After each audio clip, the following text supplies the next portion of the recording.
Mga pagbasa ng mga salita ng makapangyarihang Diyos. Ang mga responsibilidad ng mga leader at manggagawa. Ang mga responsibilidad ng mga leader at manggagawa, 12. Ikalawa, hindi pagmamalasakit o pagtatanong tungkol sa mga paggastos ng mga handog. Ang isa pang pagpapamalas ng mga huwad na leader pagdating sa pangangalaga ng mga handog ay na hindi nila alam kung paano pamahalaan ang mga handog. Alam lang nila na hindi dapat galawin ang mga handog, na hindi dapat basta-bastang magamit sa maling paraan o lustayin ang mga ito. Na sagrado ang mga ito, ibinubukod bilang banal, at na hindi maaaring magkaroon ang isang tao ng mga hindi nararapat na kaisipan tungkol sa mga ito. Pero pagdating sa kung paano eksaktong pamamahalaan ng maayos ang mga handog, kung paano maging isang mabuting katiwala sa pangangalaga sa mga ito, wala silang landas, wala silang mga prinsipyo, wala silang mga tiyak na plano o hakbang para sa gawaing ito. Kaya, sa mga bagay tulad ng pagrerehistro, pagbibilang, at pangangalaga ng mga handog, pati na rin sa pagsusuri sa mga account ng mga pumapasok at lumalabas na pondo at pagtingin sa mga gastos, napakapasibo ng mga huwad na leader na ito. Kapag may taong nagpapasa ng isang bagay para sa pagsang-ayon, sinasang-ayunan nila ito. Kapag may nag-a-apply para sa reimbursement, ibinibigay nila ito sa kanya. Kapag may nag-a-apply ng pera para sa ilang layon, iniaabot nila ito sa kanya. Hindi nila alam kung saan pinangangalagaan ang iba't ibang makina at kagamitan.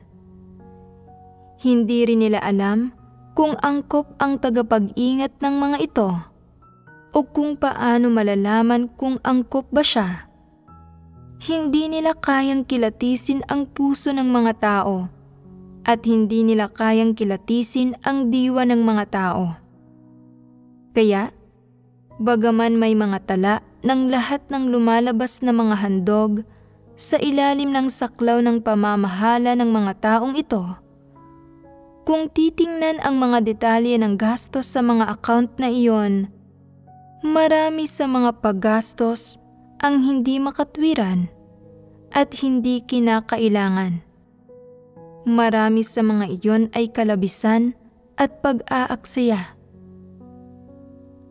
Nawawala ang mga handog dahil sa lagda ng mga leader at manggagawang ito.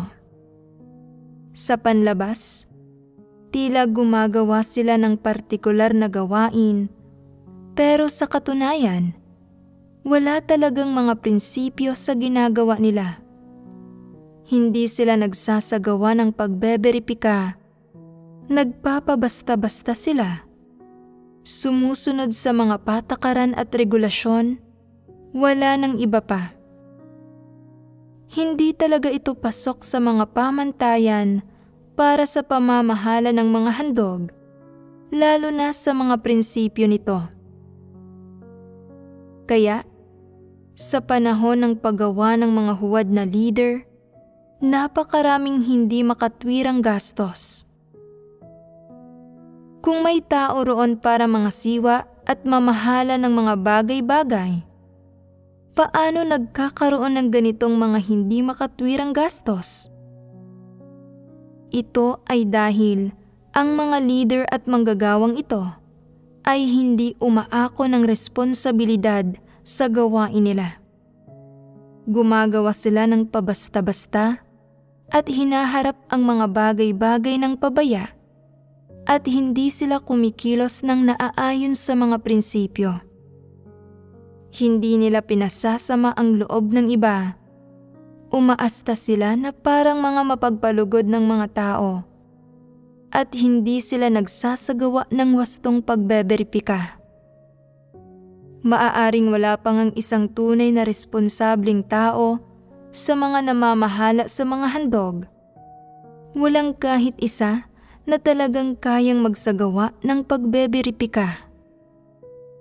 Walang pakialam ang mga huwad na leader kung angkop ang mga taong nangangalaga sa mga handog o kung may anumang mga mapanganib na sitwasyon sa iglesia ng mga taong iyon. Para sa kanila, basta't sila mismo ay ligtas, ayos ang lahat. Kapag may dumarating na panganib, ang unang bagay na iniisip nila ay kung saan sila maaaring tumakas at kung masasamsam ba ang sariling pera nila. Samantalang hindi nila inaalam o tinatanong ang tungkol sa kinaroroonan ng mga handog o kung nasa panganib ang mga ito. Ilang buwan o kahit kalahating taon matapos ang insidente, maaaring magtanong sila dahil sa pagkakonsensya. At kapag nalaman nila na ang ilan sa mga handog ay napasakamay ng malaking pulang dragon, na ang ilan ay winaldas ng masasamang tao, at na walang nakakaalam sa kinaroroonan ng ilan, mababagabag sila sandali. Mananalangin sila ng kaunti, aaminin ang pagkakamali nila, at doon na iyon magtatapos. Anong uri ng mga nilalang ang mga taong ito? Hindi ba't may problema sa ganitong paggawa? Paano tatratuhin ng Diyos ang isang taong nagkikimkim ng gayong saloobin sa mga handog? Ituturing ba niya ito bilang isang tunay na mananampalataya? Ano ang magiging turing niya rito kung ganoon? Bilang isang walang pananampalataya. Kapag itinuring ng Diyos ang isang tao bilang walang pananampalataya, nagkakaroon ba ng damdamin ang taong iyon? Nagiging manhid siya at mapurol sa kanyang espiritu. At kapag kumikilos siya, wala siyang kaliwanagan o patnubay ng Diyos o anumang liwanag. Wala ang pagprotekta ng Diyos sa kanya kapag nangyayari sa kanya ang mga bagay-bagay at madalas siyang negatibo at mahina, namumuhay sa kadiliman. Bagaman madalas siyang nakikinig sa mga sermon at kayang magdusa at magbayad ng halaga sa gawain niya, sadyang hindi siya umuusad at nagmumukha siyang kahabag-habag. Iyon ang mga resulta niya. Hindi ba't mas mahirap tiisin ito kaysa sa parusa? Sabihin mo sa akin, kung ganito ang resulta ng pananampalataya ng isang tao sa Diyos, dahilan ba iyon para sa kagalakan at pagdiriwang o para sa pagdadalamhati at paghihinagpis?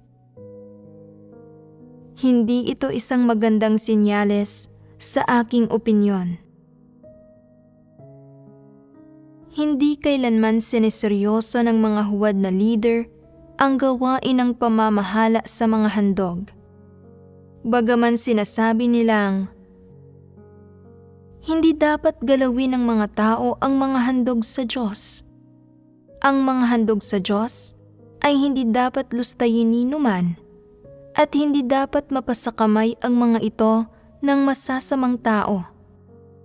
At napakahusay nilang isinisigaw ang mga slogan na ito at parang napakamoral at napakadesenteng pakinggan ng mga salita nila. Pero hindi sila kumikilos na parang mga tao. Bagaman hindi nila nilulustay ang mga handog, at wala silang mga hindi nararapat na kaisipan sa mga ito o anumang balak na kamkamin ang mga ito. At may ilan pa nga sa kanila na hindi kailanman ginagamit ang pera ng sambahayan ng Diyos o ginagalaw ang mga handog sa Diyos para sa anumang paggastos na maaaring mayroon sila. At sa halip, ay ginagastos ang sarili nilang pera. Bilang mga leader at manggagawa, hindi talaga sila gumagawa ng tunay na gawain pagdating sa pamamahala sa mga handog.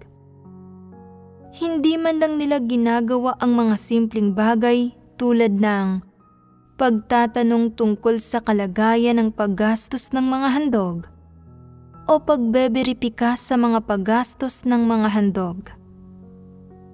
Malinaw na mga huwad na leader ang mga ito. Ang saloobin nila sa mga handog ay ito: hindi ko ginagastos ang mga ito at hindi ko nilulustay ang mga ito at hindi ko rin inaalala kung paano ginagastos ng iba ang mga ito o kung nilulustay ng iba ang mga ito.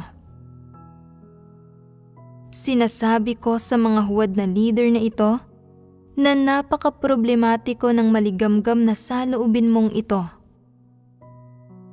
Ang hindi paggastos sa mga ito at hindi paglulustay sa mga ito ay ang dapat na gawin ng mga tao. Pero bilang isang leader o manggagawa, ang mas dapat mo pang gawin ay ang mahusay na pamahalaan ang mga handog, pero bigo kang gawin ito. Tinatawag iyon na pagpapabaya sa responsibilidad. Pagpapamalas ito ng isang huwad na leader. Maaaring hindi ka gumastos ng kahit isang sentimo o naglustay ng kahit isang handog, pero dahil wala kang ginagawang aktwal na gawain at wala kang ginagawang anumang partikular na gawain ng pamamahala kaugnay sa mga handog, inilalarawan ka bilang isang huwad na leader, at ang paggawa ng gayon ay may katwiran at makatarungan. May ilang leader na kailanman ay hindi talaga kumukuha o gumagamit ng anumang handog. Kahit pag ginagamit ang mga ito ng lahat ng iba pang leader at manggagawa, hindi nila ito ginagawa. At kapag isinasaayos ng sambahayan ng Diyos, nabigyan sila ng isang bagay, tinatanggihan nila ito. Parang medyo malinis sila at walang pag-iimbot. Pero kapag isinaayos sila para mamahala sa mga handog, wala talaga silang gagawing anumang partikular na gawain. Sino man ang gumagastos ng mga handog, sinasang-ayunan nila ito. Ni hindi man lang sila nagtatanong at wala silang sinasabing anuman tungkol dito. Bagaman hindi nilulustay ng mga taong ito ang kahit isang sentimo ng mga handog, sa saklaw ng pamamahala nila, napapasakamay ng masasamang tao ang mga handog, at dahil sa pagiging iresponsable nila at pagpapabaya sa responsibilidad, maaaring mawaldas at maaksaya ang mga handog ng kahit sino. Hindi ba't ang pagwawaldas at pag-aaksaya na ito ay may kaugnayan sa mali nilang pamamahala? Hindi ba't dulot ito ng pagpapabaya nila sa responsibilidad? Wala ba silang bahagi sa masasamang gawa ng mga taong ito? Hindi ba't may responsibilidad sila rito? Malaking responsibilidad ito para pasanin at hindi nila ito maaaring iwasan. Pinaninindigan lang nila ang sinasabi nila. Sa anumang kaso, hindi ko nilulustay ang mga handog sa Diyos at hindi ko gusto o pinaplano na gawin ito. Sino pa man ang gumagastos sa mga handog sa Diyos, hindi ko ginagastos ang mga ito. Sino pa man ang kumukuha at gumagamit ng mga handog, hindi ko ito ginagawa. Sino pa man ang nagtatamasa ng mga ito, hindi ko ito tinatamasa. Ito ang saloobin ko sa mga handog. Maaari mong gawin ang anumang gusto mo. May gayon bang mga tao? Oo. Ginagastos ng mga antikristo ang mga handog para sa mga mamahaling damit, luho, at maging sa mga sasakyan. Sabihin mo sa akin, makikilatis ba ng ganitong uri ng huwad na leader ang problemang ito? Hindi sila mismo ang naglulustay sa mga handog. Mayroon silang ganitong saloobin. Kaya't hindi ba sila naniniwalang masama na lustayin ang mga ito? Kung gayon, kapag gumagawa ng napakalaking kasamaan ang mga antikristo, bakit binabaliwala nila ito at hindi ito pinipigilan? Bakit hindi nila ito sineseryoso? Hindi ba't masamang gawa iyon? Hindi ito pagtupad sa responsibilidad na dapat tuparin ng isang katiwala. Kung sa panahon ng iyong pamamahala, napasakamay ng masasamang tao ang mga handog, kung nawaldas, naaksaya, at nagastos ang mga ito sa hindi makatwirang paraan, kung nawawala ang mga ito ng ganito, pero hindi ka gumagawa ng anumang gawain o nagsasabi man lang ng kahit isang salita, hindi ba't pagpapabaya ito sa responsibilidad?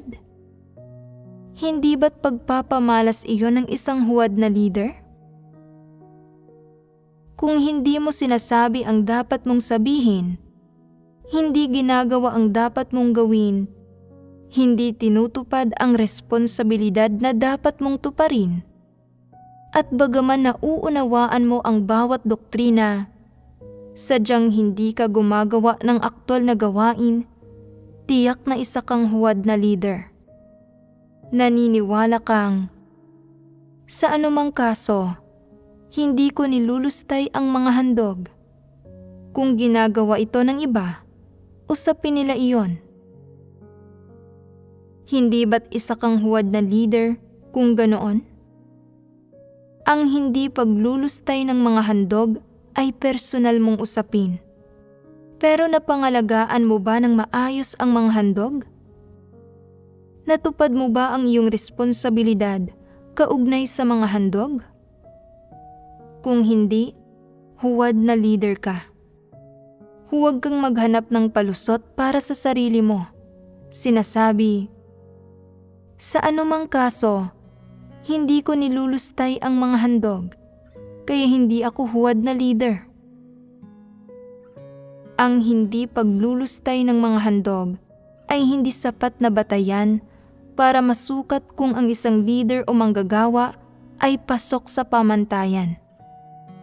Ang tunay na batayan kung pasok siya sa pamantayan ay kung tinutupad niya ang responsibilidad niya, isinasagawa ang dapat gawin ng isang tao at tinutupad ang obligasyong dapat tuparin ng isang tao sa mga bagay na ipinagkatiwala sa kanya ng Diyos.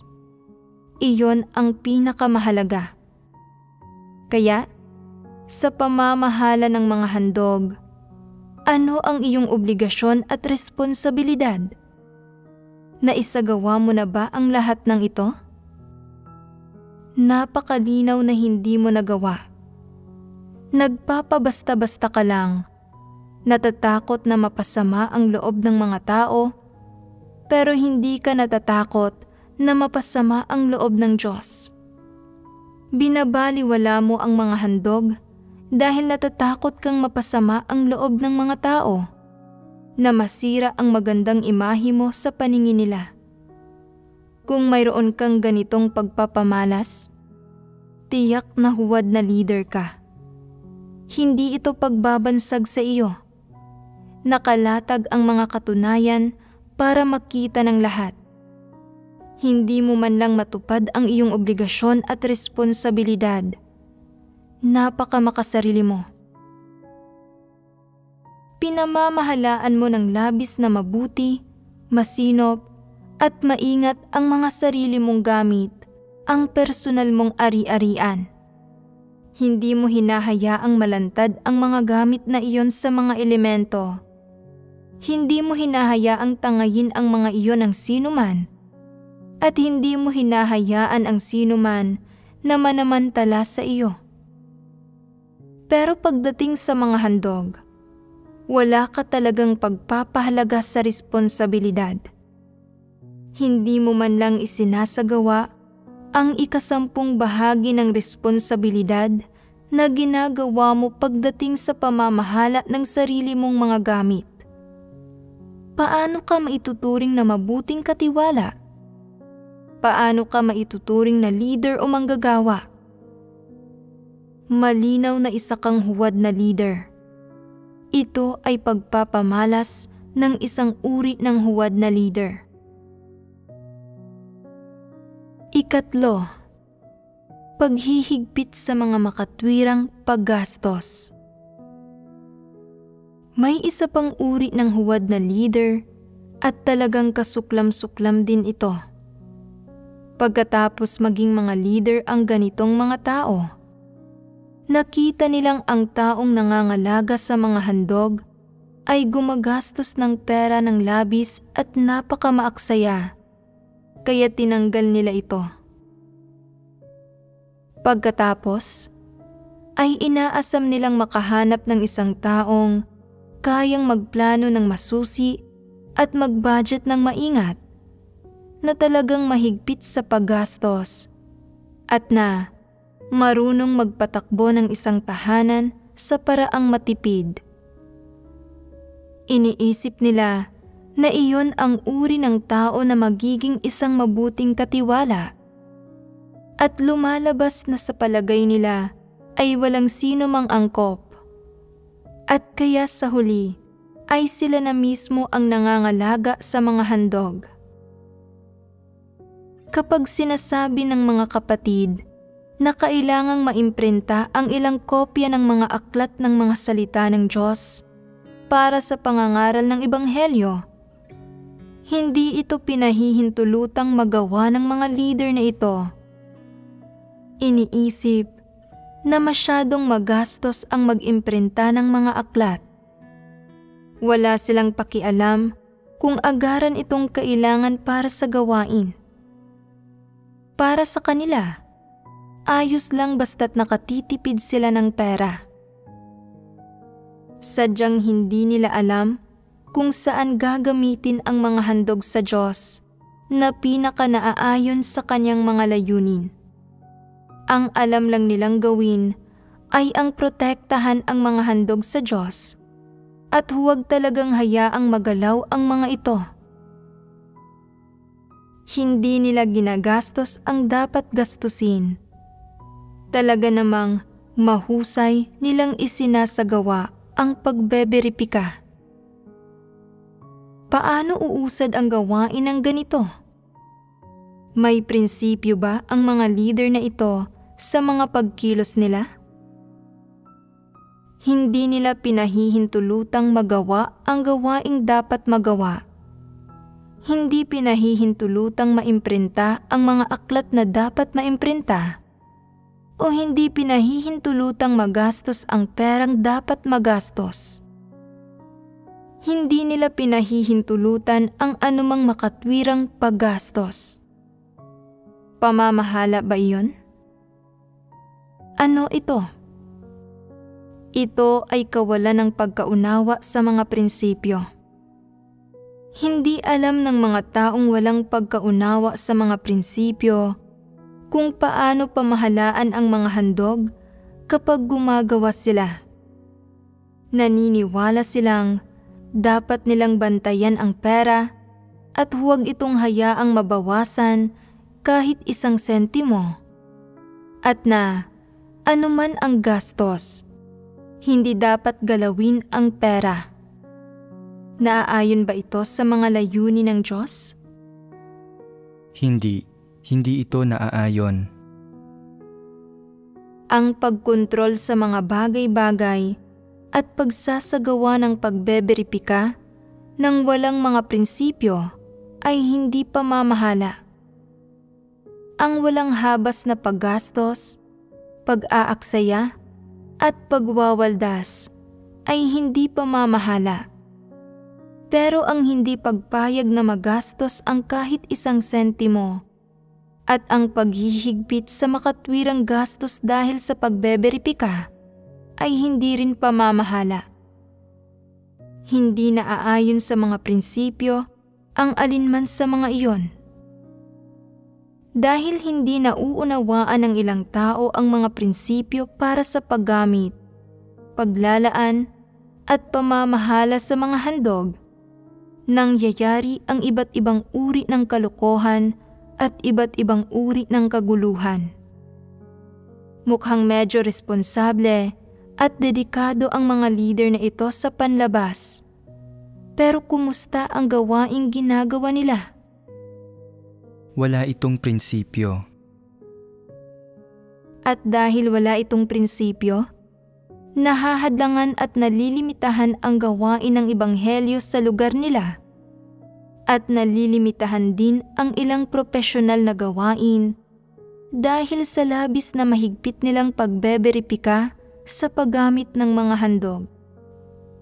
Sa panlabas, tila napakaingat at napakaresponsable nila sa pangangalaga sa mga handog. Pero sa katunayan, dahil wala silang espiritual na pangunawa at kumikilos lang batay sa mga kuro-kuro at imahinasyon nila, at isinasagawa pa nga nila ang pagbeberipika para sa sambahayan ng Diyos sa pagkukunwaring nagiging matipid sila para sa kapakanan ng iglesia, malubha nilang naaapektuhan ang pag-usad ng iba't ibang item ng gawain ng iglesia nang hindi man lang nila ito nalalaman. Mailalarawan ba bilang mga huwad na leader ang gayong mga tao? Ito ang nagkaklasipika sa kanila bilang mga huwad na leader. Sa isang partikular na antas, nakapagdulot na sila ng mga panggugulo at paggambala sa gawain ng ebanghelyo at sa gawain ng iglesia. Ang mga panggugulo at paggambalang ito ay dulot ng kawalan nila ng pagkaunawa sa mga prinsipyo, gayon din ng walang ingat nilang paggawa batay sa sarili nilang mga kagustuhan at kuro-kuro, at nang hindi nila paghahanap sa mga katotohanang prinsipyo o ng pagtalakay sa mga bagay-bagay o pakikipagtulungan sa iba. Hindi maaaksaya o mawawaldas ang mga handog kapag nasa kanila ang mga ito. Pero hindi nila makatwirang magagamit ang mga handog ayon sa mga prinsipyo at hindi pahihintulutang magamit ang mga ito para lang sa kapakanan ng pangangalaga sa mga ito. At dahil dito, naaantala ang gawain ng pagpapalaganap ng ebanghelyo at naaapektuhan ang normal na operasyon ng gawain ng sambahayan ng Diyos.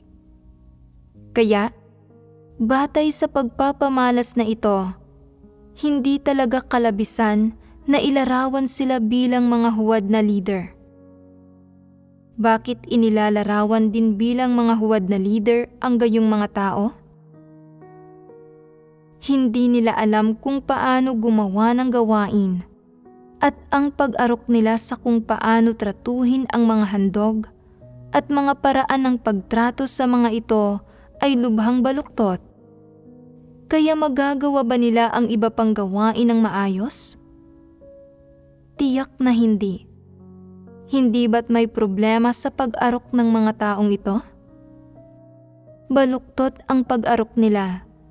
Sumusunod sila sa mga regulasyon, nagpapanggap sila, at mapagkunwaring espiritual sila. Hindi nila isinasaalang-alang ang gawain ng sambahayan ng Diyos, at hindi sila kumikilos ayon sa mga prinsipyo. Hindi nila mahanap ang mga prinsipyo para sa pagkilos, at sumusunod lang sila sa sarili nilang makitid na katusuhan at sarili nilang kalooban, at sumusunod sa mga regulasyon. Iyon ang dahilan kung bakit nagre-resulta ang gawain nila sa mga panggugulo at paggambala. Hangal at pabara-bara ang paraan nila ng paggawa, kasuklam-suklam ito. Ang gayong mga tao ay malinaw na mga huwad na leader. May sino man bang nagsasabing, pinangangalagaan ko ng napakaayos ang mga handog, ginagawa ang gawaing ito ng napakamaingat, pero inilalarawan pa rin ako bilang isang huwad na leader. Hindi ko na pamamahalaan ang mga ito kung ganoon. Maaari itong gastusin ng sino mang may gusto. Maaari itong gamitin ng sino mang may gusto. Maaari itong kuhain ng sino mang may gusto. May sino man ba na may ganoong kaisipan? Ano kung ganoon ang layo natin sa pagsisiwalat sa iba't ibang kalagayan at pagpapamalas ng iba't ibang uri ng mga huwad na leader? Para himukin ang mga tao, naarukin ang mga prinsipyo at iwasang tahakin ang landas ng mga huwad na leader. Tama iyan. Ito ay para himukin ang mga tao na maarok ang mga prinsipyo, para magawa nila ng maayos ang gawain nila at matupad ang responsibilidad nila ng naaayon sa mga prinsipyo, para hindi sila umasa sa mga imahinasyon at kuro-kuro, para hindi sila magkimkim ng kalooban ng tao o ng pagkamainiti ng ulo, para hindi nila hayaang palitan ng isang teoryang inisip nila ang mga katotohanang prinsipyo, para hindi sila magkunwaring espiritual, at para huwag nilang gamitin ang inaakala nilang espiritualidad bilang huwad o pamalit sa mga prinsipyo. Umiiral ang gayong mga tao sa kalipunan ng mga leader at manggagawa, at sulit na isaalang-alang ang mga ito bilang babala. Ika-4, pagkamkam at pagtatamasa ng mga handog. May isa pang uri ng huwad na leader, at mas magulo pa ang gawaing ginagawa niya pagdating sa pamamahala ng mga handog. Naniniwala siya na bilang isang leader o manggagawa, hindi niya maaaring palaging bantayan ang mga handog o maging masyadong maingat pagdating sa mga handog. Iniisip niya na kailangan lang niyang gawin ng maayos ang mga gawaing administratibo ng iglesia at gampanan ng maayos ang gawain ng buhay iglesia at ng buhay pagpasok ng hinirang na mga tao ng Diyos. At bukod pa roon, tiyakin na nagagawa ng maayos ang iba't ibang uri ng propesyonal na gawain. Naniniwala siya na ang mga handog ay pera at mga item na ipinagkakaloob ng Diyos sa iglesia, at na ang perang ito at mga item na ito ay naroroon para matugunan ang mga pangangailangan ng mga leader at manggagawa sa kanilang buhay at gawain.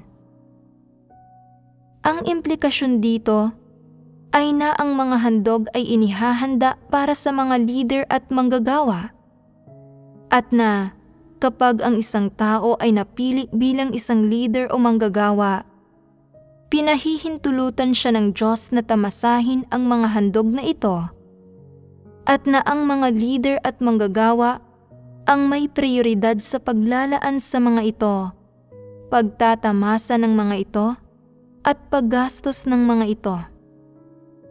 At kaya, kapag ang isang tao ay naging isang leader o manggagawa, nagiging Panginoon siya ng mga handog, ang manager at may-ari ng mga handog.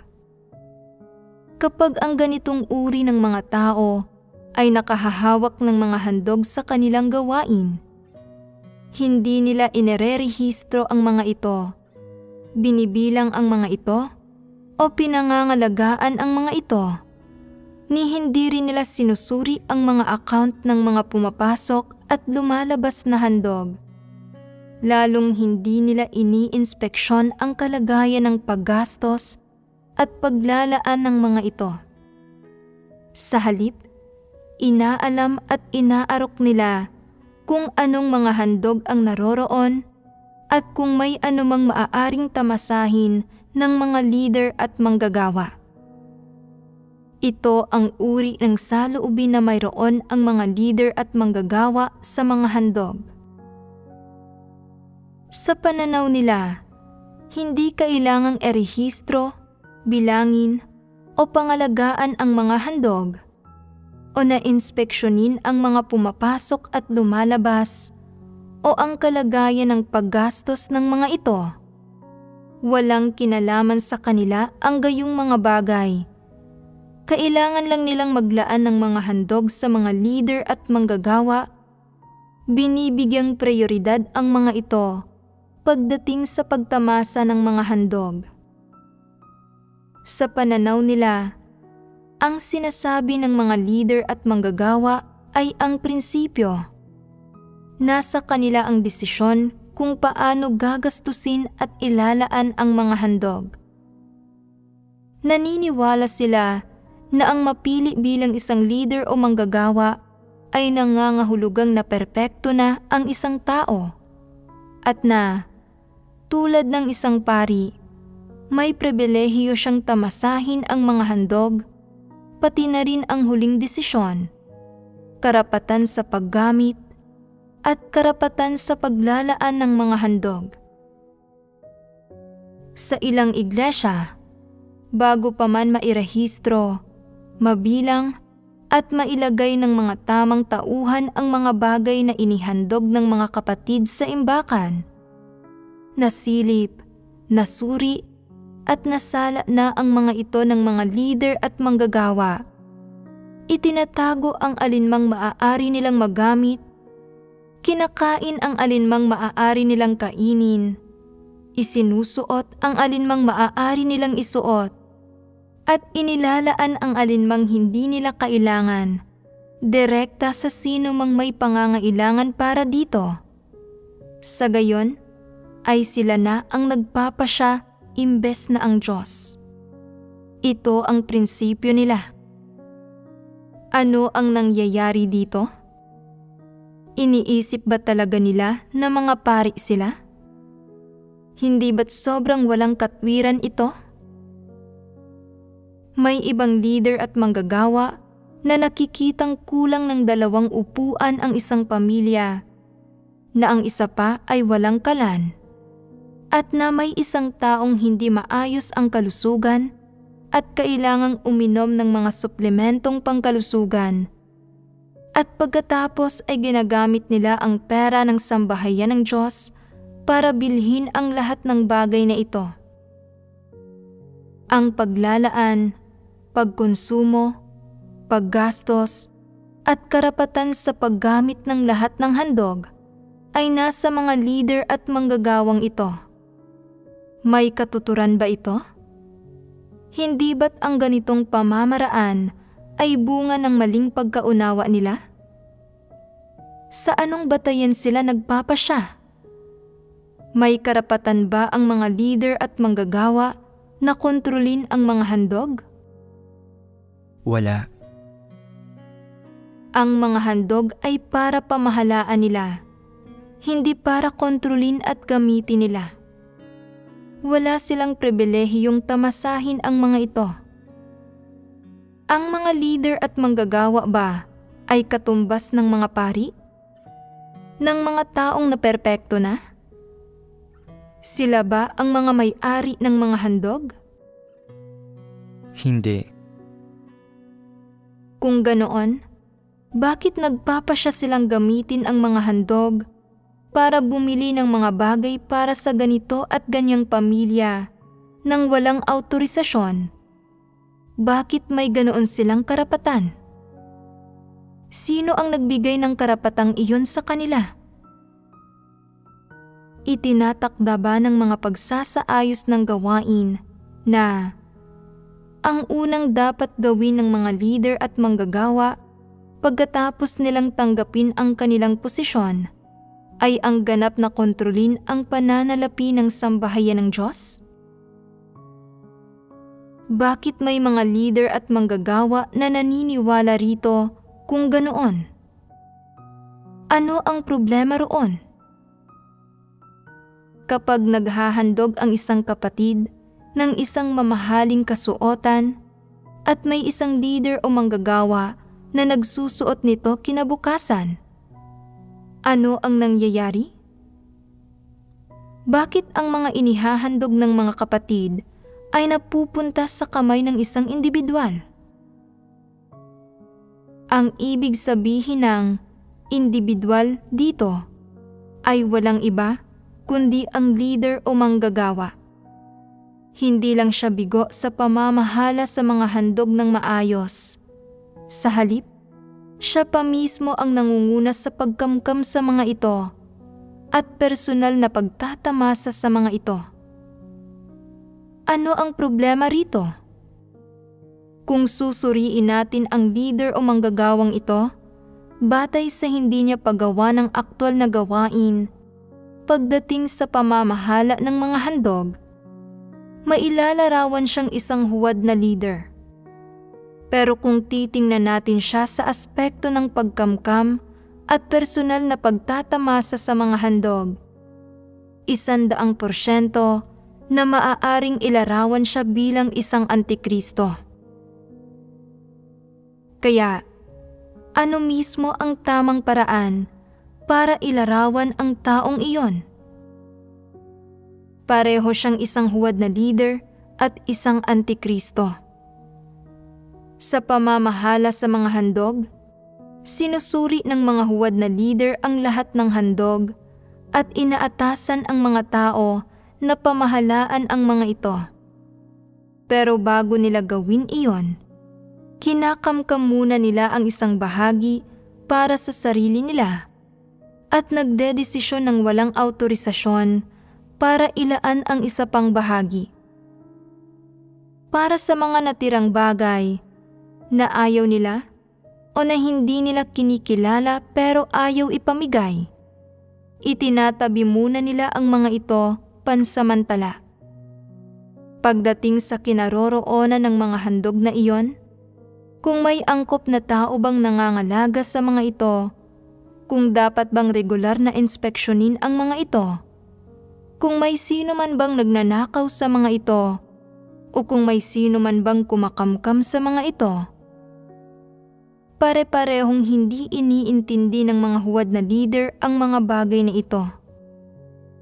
Ang prinsipyo nila ay ito: napasakamay ko na ang mga bagay na dapat kong tamasahin at ang mga bagay na kailangan ko. Ang sino mang gustong kumuha sa mga natirang bagay na hindi ko kailangan ay maaaring kunin ang mga ito. Ang sino mang gustong mamahala sa mga ito ay maaaring pamahalaan ang mga ito. Ang mga ito ay pagmamay-ari ng sino mang maunang makakuha sa mga ito. Makalalamang ang kanino mang mga kamay na mapupuntahan ng mga ito. Anong uri ng prinsipyo at lohika ito? Sadyang mga dyablo at halimaw ang gayong mga tao. Minsan, sinabi ng isang huwad na leader na napakaraming gamit sa imbakan at tinanong ko kung nairehistro na ba niya ang mga iyon. Sinabi niya, "Hindi ko nga alam kung ano ang ilan sa mga bagay na iyon, kaya walang paraan para mairehistro ko ang mga iyon." Sinabi ko, "Kalokohan iyan. Paanong wala kang paraan para mairehistro ang mga iyon? Dapat may mga tala ng mga ito simula noong unang dinala ang mga ito rito. Napakatagal na niyon. Wala nang paraan para malaman."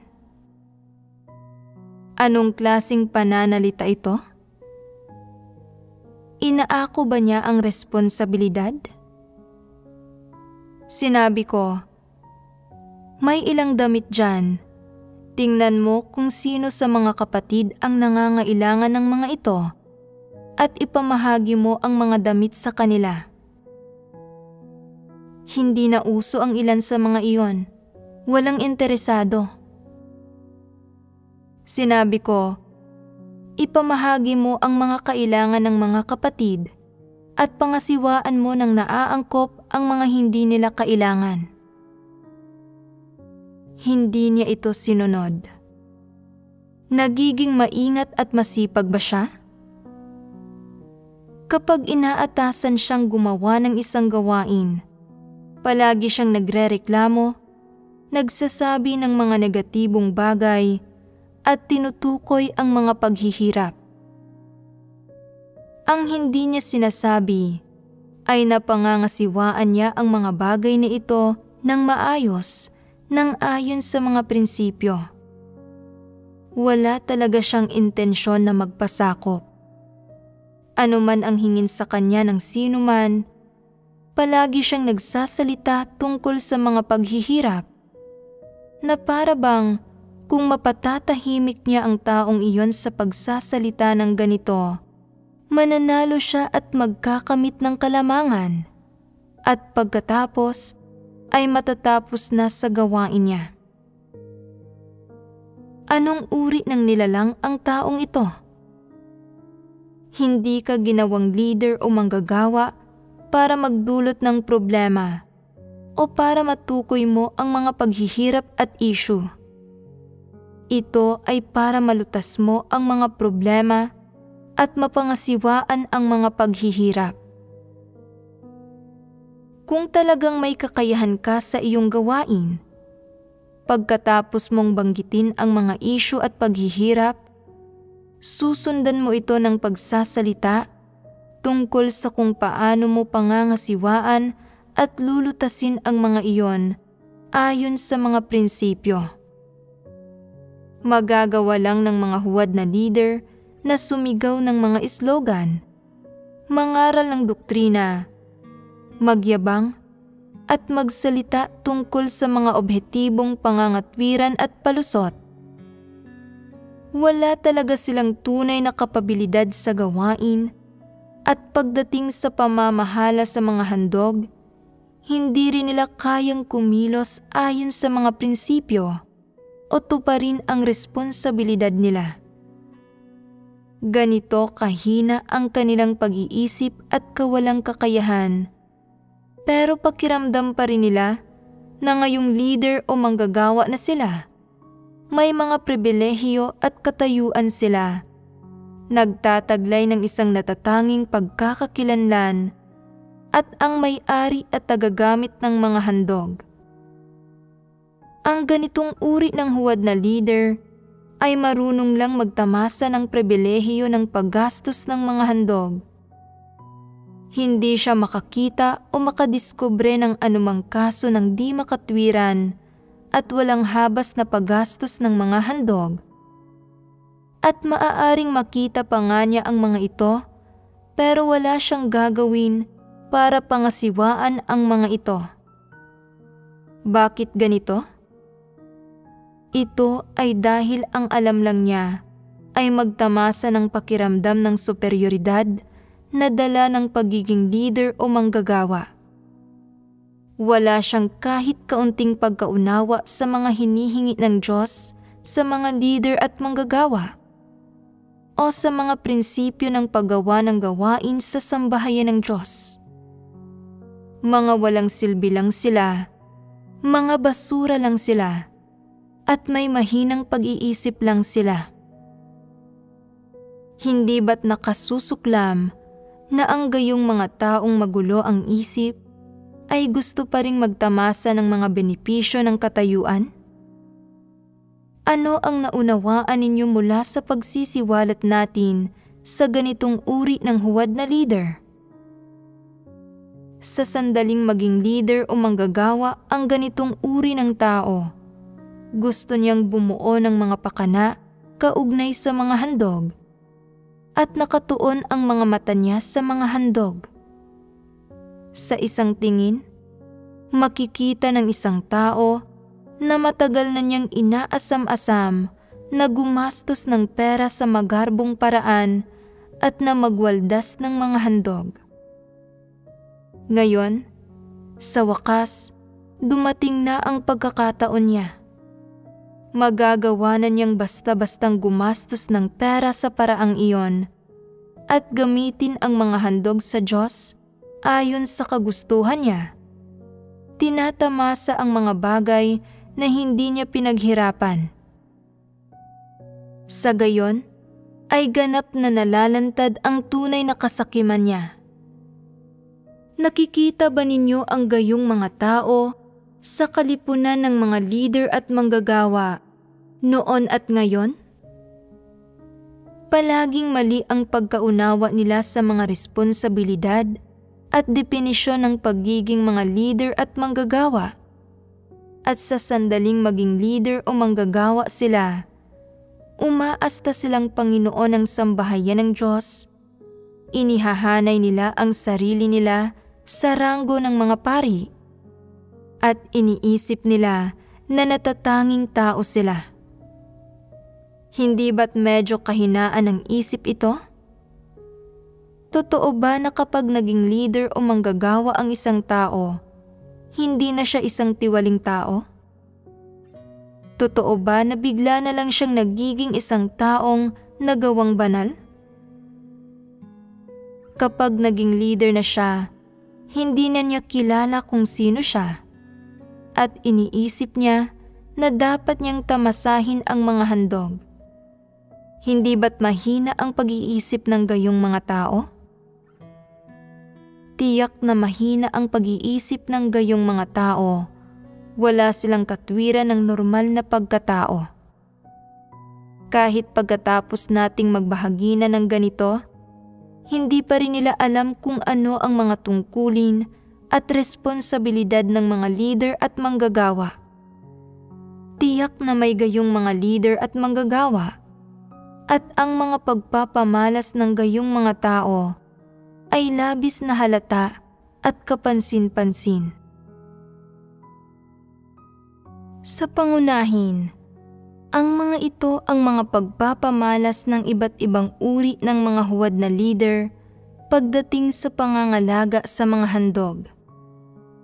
Iyong mga may mas malalalang problema ay hindi nabibilang sa kategorya ng mga huwad na leader. Mga antikristo sila. Kaya, kailangan ninyong maarok ng mabuti ang saklaw na ito. Kung huwad na leader ang isang tao, ganoon siya. Hindi siya maaaring ilarawan bilang isang antikristo. Mas masahol pa ang mga antikristo kaysa sa mga huwad na leader pagdating sa pagkatao, mga pagkilos, mga pagpapamalas, at diwa. Karamihan sa mga huwad na leader ay may mahinang kakayahan. Mahina ang isip nila. Wala silang kapabilidad sa gawain. Baluktot ang pag-arok nila. At wala silang espiritual na pangunawa. Mababa ang karakter nila. Makasarili at ubod ng sama sila. At wala sa tamang lugar ang puso nila. Nagiging sanhi ito para hindi sila makagawa at hindi sila gumawa ng tunay na gawain kaugnay sa pangangalaga sa mga handog at naaapektuhan nito ang makatwirang pamamahala at wastong pangangalaga sa mga handog. Napasa sa kamay pa nga ng masasamang tao ang bahagi ng mga handog dahil sa kapabayaan ng mga huwad na leader sa kanilang mga responsibilidad. Hindi paggawa ng tunay na gawain at hindi pagkilos ng naaayon sa mga prinsipyo at hinihingi ng sambahayan ng Diyos. Madalas ding lumalabas ang ganitong uri ng problema. Ang iba't ibang pagpapamalas ng mga huwad na leader sa pangangalaga sa mga handog ay pangunahing nalalantad sa ganitong paraan. Mababa ang karakter nila, makasarili at ubod ng sama sila. baluktot ang pag-arok nila, wala silang kapabilidad sa gawain, mahina ang kakayahan nila, hindi talaga nila hinahanap ang mga katotohanang prinsipyo, at para silang mga taong mangmang at mahina ang isip. Maaaring sabihin ng ilan, kinikilala namin ang lahat ng iba pang pagpapamalas na inilantad mo. Pero kung mangmang at mahina ang isip nila, paano sila magiging mga leader? Kinikilala ba ninyo na may ilang leader at manggagawa na mangmang at mahina ang isip? Umiiral ba ang gayong mga tao? Maaaring sabihin ng ilan, masyadong maliit ang tingin mo sa amin. Mga modernong tao kaming lahat, mga nagtapos ng kolehiyo o high school. May napakahusay kaming abilidad sa pagkilatis, kaugnay sa lipunang ito at sa sangkatauhan.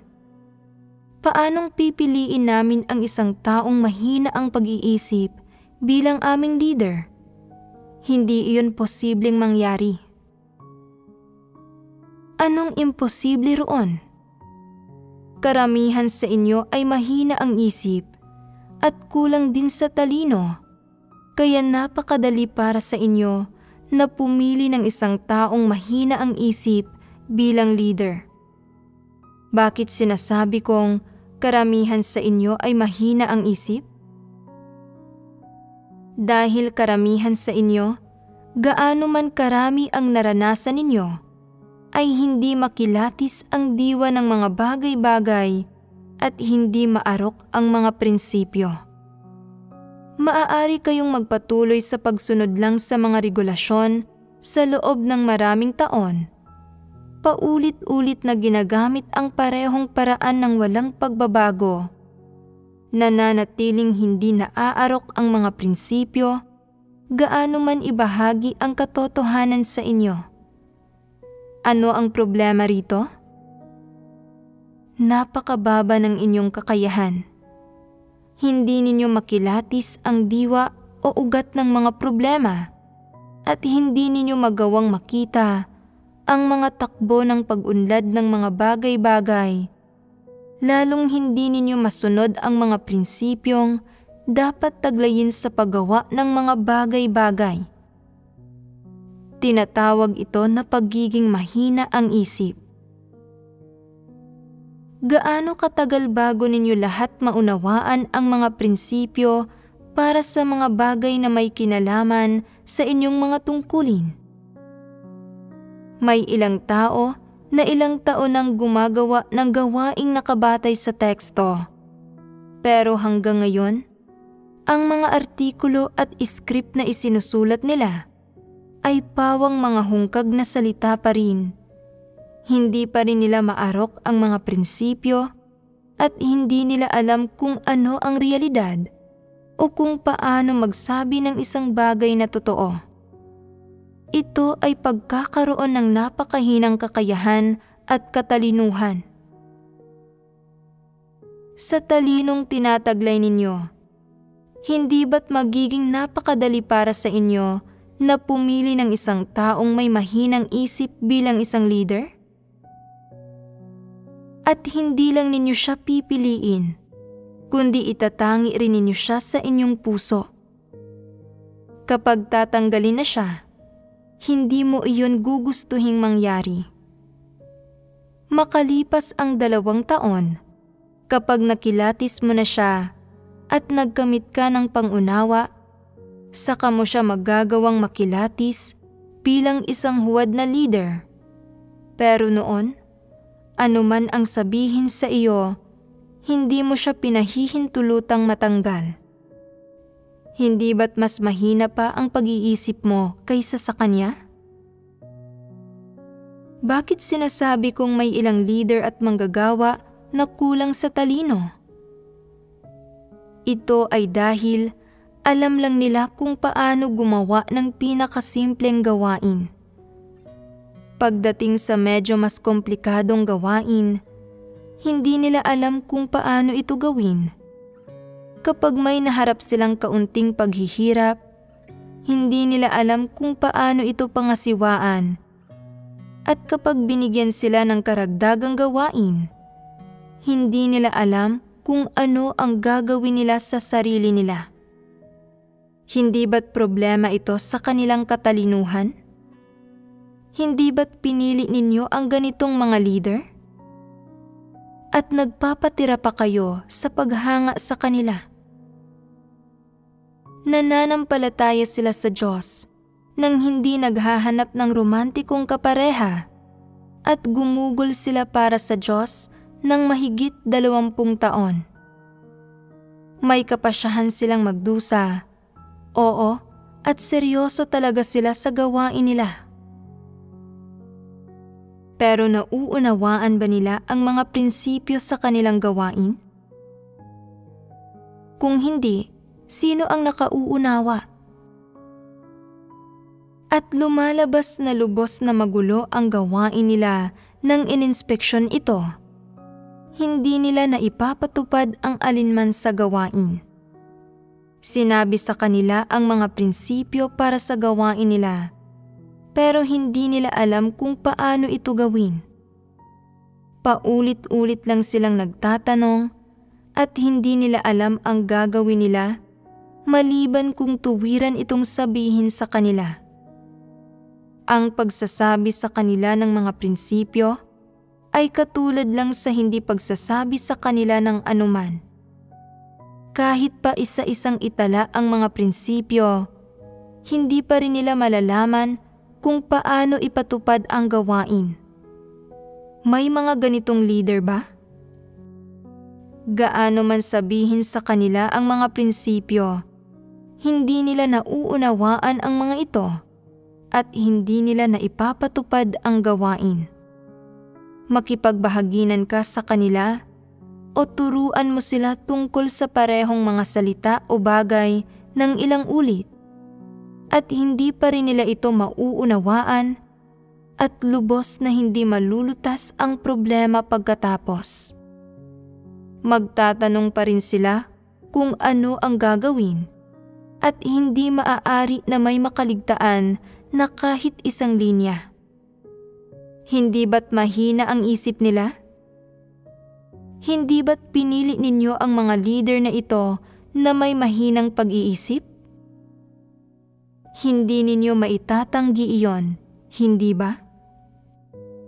Talagang may gayong mga leader. Ang iba't ibang pagpapamalas ng mga huwad na leader na pinagbabahaginan natin ngayon ay pangunahing may kaugnayan sa gawain ng pamamahala sa mga handog.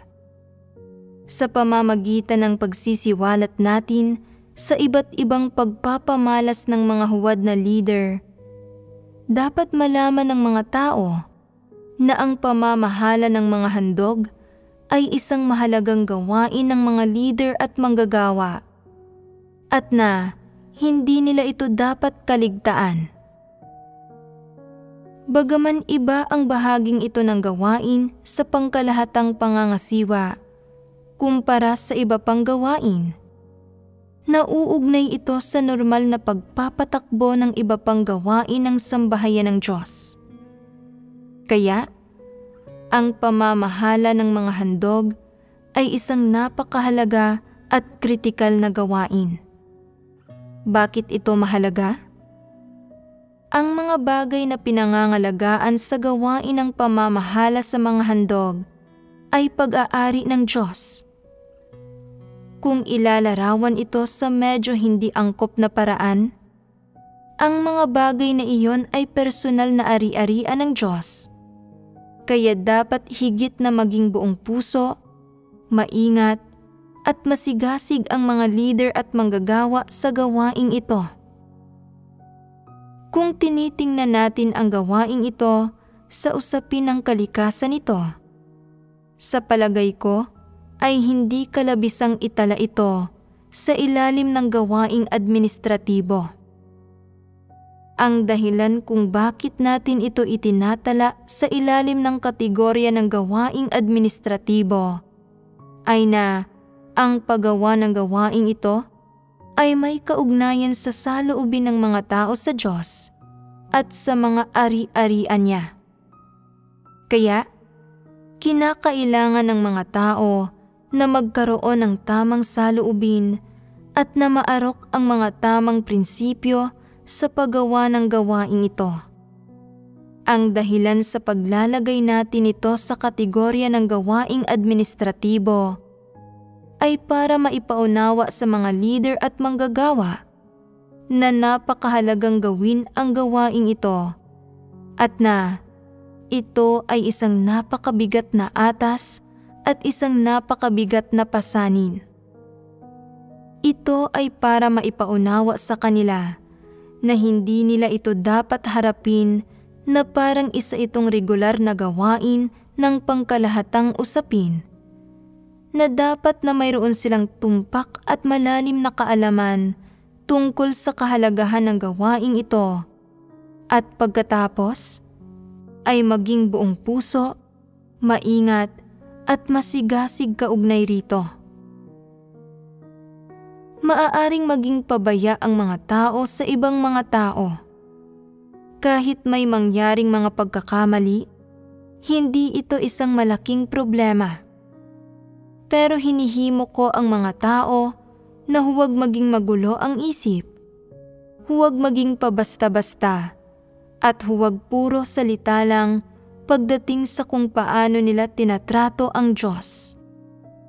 Ang maayos na paggawa sa gawain ng pamamahala sa mga handog ay isang mahalagang atas ng Diyos para sa mga leader at manggagawa.